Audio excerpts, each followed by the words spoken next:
Hello everybody, and I hope you're doing well. It's been a little while since I jumped on the camera. Just some things going on in my life that prevented me from jumping on, so here I am. It's been a bit of a stressful time. I've been studying and it's taken a lot of writing and a lot of my willpower. However, I am back creating. I've been doing some bits on my Instagram and my TikTok, but I wanted to get back to doing these little videos, these little seasonal stories, as you might call them. I'm in a really good headspace today. I have got some fresh flowers, which are beautiful. Let me show you how pretty they are. Here we go, it's a little spring posy. So we've got some hyacinths and some daffodils and some roses. I think we've got some irises in there as well. And they have just literally just brightened my day. So I put them in the jug this morning. Just buying yourself flowers is just such a lovely way to lighten the mood and change how you feel. It's just a little pick-me-up, which I love doing. So yeah, so that's been really nice, and just having them on the table while I've been working. However, I do want to unbox something with you, and it is a little book box. So I've been intrigued by book boxes for quite a while. I've not dabbled in any of the kind of subscription ones like Illumicrate, Fairy Loot, Owl Crate. I can't remember, there's one called something to do with an owl. And I've never really dabbled in any of those. And I do have my own little kind of blind date with a book on Etsy, which if you don't know, I will leave it below. But I just like seeing as well like what other people are doing. So I wanted to get one off of Etsy, and that's what I've done. So I thought I would unbox it with you. So this is from the brand, the Vintage Library on Etsy. Okay, so this is what it looks like when it comes in. We've got some really cute little stickers on there, which I love, including the brand one. And some lovely little washi tape to keep it together. Look at the little sloths. Right, okay. We are in. So when you get in there, look, we've got a little stick it in there as well. And I hate this bit because I always have to ruin the nice little sticker on there. Ooh. Let's see if we can reveal this without everything falling over. Oh, nearly. There we go. Oh. Right, okay, so this is what is inside the box. I have already had a little rummage because I'm currently also filming a TikTok alongside this. So do bear with. So we've been spoiled on the treats, guys. We have a lot of treats, okay? We have some dairy milk fingers. Such a throwback. I used to have these so much. And I haven't had them in years, so loving that. We've got a lovely little bookmark with a lovely quote from Anna Green Gables, a book I absolutely loved. I need to try and read the next lot of books in the series because I've only read the first one. And this is from a brand called Bookishly, which is really lovely. And then lots of tea. I'm very excited about this. We've got some Scottish, oh hello, there we go, some Scottish breakfast tea. I love Taylor's tea. They do really, really nice ones. Lemon and orange. I think I have I used these in the past in my boxes? I can't remember. And we also have a Whittard's House Blend coffee bag. Again, really, really love their stuff. We've also got a Twinings green tea. Kind of on and off with green tea. I might try it again. I haven't had it for a long while. But I just used to have it for ages and then I just got really sick of it. We also have this, honestly, sounds right up my street. Wild apple and cinnamon. That sounds incredible. I, again, love Booker teas. Just love all the tea brands that are in this box. We also have a nice little card saying we hope you enjoy your hand-picked book with the Vintage Library on the back. We also have dairy milk. Absolute classic. We've got some very, very cute little tea lights as well. I think from what I remember on the listing, they said they were handmade. I'm pretty sure they did. If I'm wrong, I'll pop something on the screen. But they're just so pretty. How lovely. And then we also have a Galaxy hot chocolate sachet, which, again, a no-brainer. This one's a caramel one, which I haven't tried before. I've tried the ordinary ones, so we'll have to see. And then the pièce de résistance, we have the book. And again, really beautifully packaged, like it's quite simple. Got some little stickers going on. And this lovely little, I don't know what it is. It's like a little resin, little badge thing. Yeah, and this little card. So what I'm going to do is I'm going to start to unwrap this and then we can see what book we got. Okay, so here we go. Let's give this a little open. Okay, let's see. Oh, it's a really cute little postcard. So I went for the historical fiction option and just praying that it's not a book that I already have. If it is, it's fine. There wasn't like a function to like submit your Goodreads thing, which is the only thing. Okay. Ooh.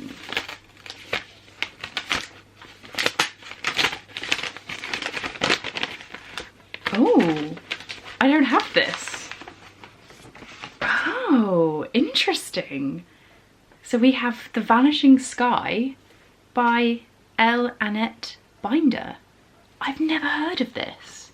This is a really good secondhand condition book. There's literally only a tiny little kind of dent on there. Let's find out what this is about. So, Germany 1945 and the bombs are falling. In rural Heidenfeld, Etta awaits news from her sons. Her eldest Max is fighting on the front lines while 15-year-old George is at school for the Hitler Youth. When Max is unexpectedly discharged, Etta knows something isn't right. With George a whole world away and a husband gripped by patriotic duty, Etta alone must gather the pieces of their splintering lives, determined to hold them together in the face of uncertain future. That sounds great! That sounds really, really cool. And again, never heard of this. So really, really excited to give this a go. So I would say that was a very successful book box. Would I get it again? I actually would. I mean, like looking at like costing wise, I think like they've done like a really good job in like giving value for money. Like I feel like I got my money's worth. Loved the fact that we put like the stickers on there. I have a little stamp and I love the postcard. Yeah, I mean like obviously the fact I normally do like just the book and then some goodies like with the book, but it'd be interesting to see like how much it'd be to put a box together, or kind of see how I can incorporate it without actually having a box, you know. But no, I would definitely buy from them again. So I'm going to shout out to the Vintage Library. Well done on putting on a fab box, and I will definitely be buying from you again.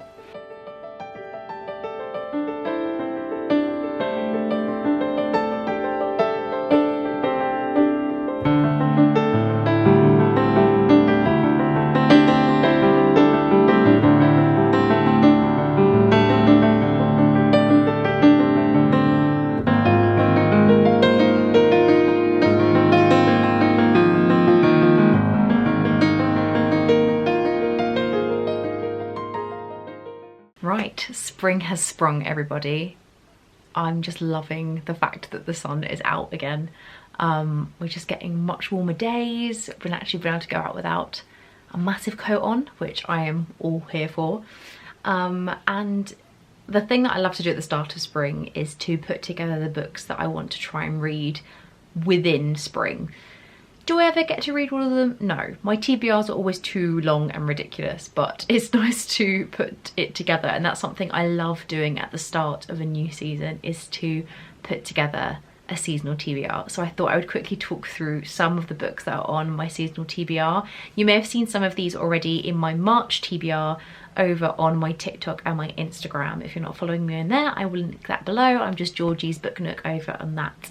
But without further ado, let's have a little look at some of the books that I'm hoping to read in spring. There's no surprise that there's going to be a couple of classics on here, and everyone is recommending Emma to read in spring, and I get it, but I've read Emma. I love Emma so much, and I will definitely reread it again. But there's some other Jane Austens that I would love to get to in spring, and I have 3 potentially. I have got Pride and Prejudice, which I've never read, and I'm really sad that I haven't, because I absolutely adore the adaptations of it, especially 2005 one, if you know, you know. And also Sense and Sensibility, which I've never read before. That's a very noisy plane. I mean, these editions in particular, I said this on my other video, are just stunning. I would love to try and read Mansfield Park, but I don't. I do have that. I tell a lie, I do have it. I have a massive, big edition of all Jane Austen's books, but I'm slowly buying these beautiful editions by Cranford. Yeah, Cranford Collections. So I'm on the lookout for the Mansfield Park one of that, but I would like to read lots of Jane Austen's in spring this year. Speaking of Cranford Collections, I would also love to read Far from the Madding Crowd by Thomas Hardy. Again, I have loved the adaptations of this and I have never read it, and I'm very much in my classics era, I think, this year. I'm trying to tick off a fair few. I also would love to read Phantom of the Opera, which is the February pick for Celine's book club. So that's, by the by, I have the ebook of that, so I'm hoping to get to it soon. But again, another classic I would love to get to. And then this one still has the sticker on it, so I'm going to very gently take this off. But carrying on in the classics category, I brought this last year and it has to be done, doesn't it? Sinister Spring by Agatha Christie. This is very much a little mishmash of all of her springtime stories. So we have Tommy and Tuppence, Poirot and Marple, and I think we've got some other ones as well in here. So we've got a really nice mishmash of short stories that are all about spring, which I'm very excited for because I love spring, but I also like to have a little kind of darkness in there, and our queen knows.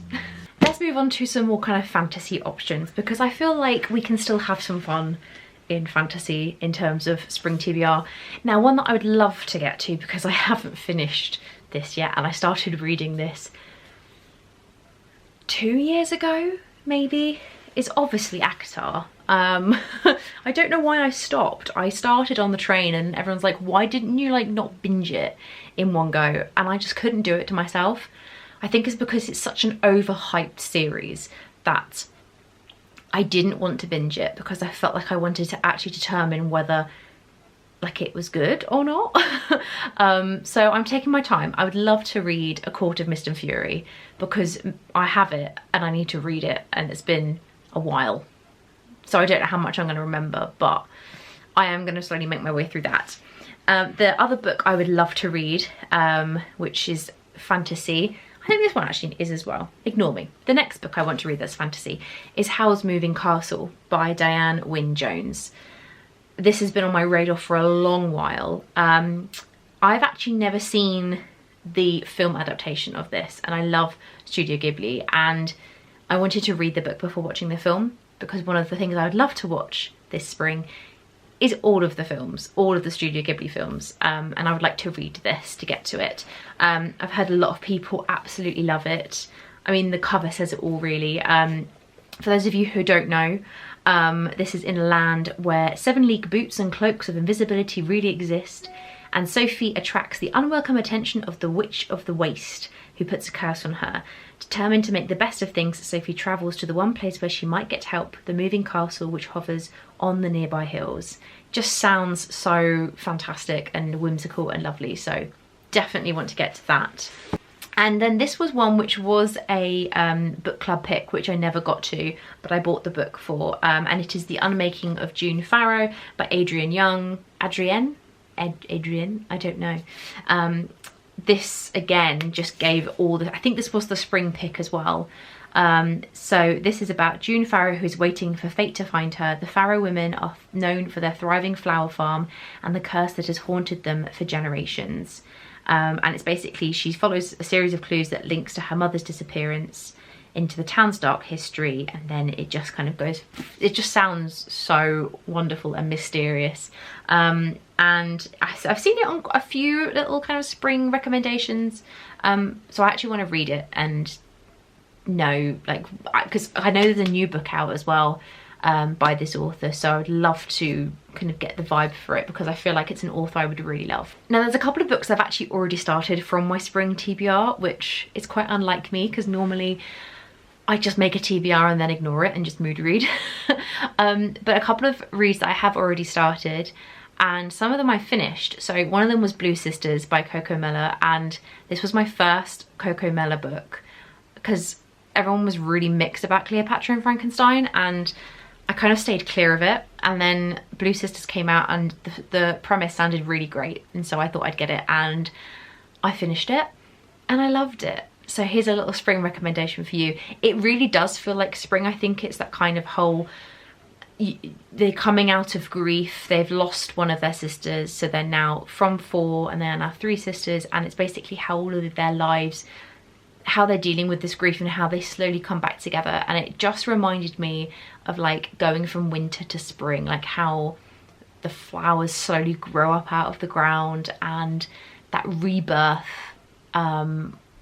and that going into the light. That's why it reminded me of spring, and it was the perfect book to enter spring to. And I really enjoyed it. I thought the characters were so fleshed out. I gave it a 4.75 because the ending, just one little bit in the ending, just knocked it off for me. But I would love to reread it and annotate it at some point. So that's a little spring recommendation for you. I've also started Divine Rivals and I'm enjoying it. Like again, it's set in spring, like going into spring. So again, perfect time to be reading it. And I am enjoying it. So I'm very interested to see how that's going to go. I love the setup so far. It's kind of like steampunky fantasy, and there's gods, but we're kind of set in like almost like a Victorian style world. It's so interesting.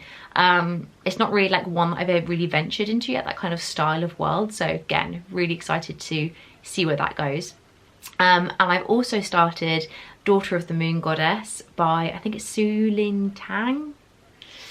I'll pop it on the screen because I probably got that wrong. If I didn't get it wrong, then well done, Georgie, you're doing great. And again, another lovely spring book. It's a fantasy and it's about the daughter of the moon goddess who has to flee her home and essentially try and make her way in the world without dying and avoiding the people who essentially imprisoned her mother. And I always find that Asian lit really gives me those spring vibes. I don't know what it is. I don't know whether it's just like the setting or what, or that kind of almost like mystical, whimsical kind of world that gets created, especially in fantasy. And I'm really enjoying that. And again, I'm taking my time with it. I'm about a third of the way through, but I'm enjoying it. So there we go. That's just some of the books. I do have a whole list here, which I've not even touched on all of those, but some of these are just books that I just want to get to. But those are the ones that really reminded me of spring that I wanted to mention.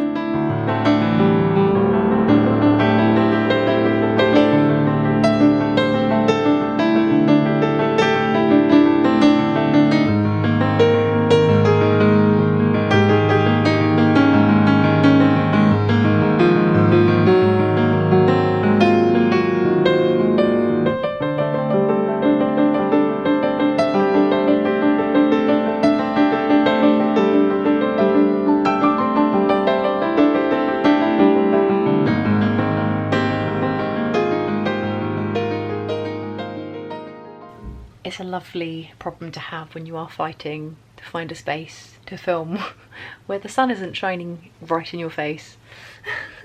I'm not really complaining. It's been so nice and sunny today, and it's still a little bit chilly, like it's gone back to being cold. Last week was glorious, but now we are properly in like normal spring weather, if that makes sense. And it's been a bit chilly today, but it's been so nice having the sun.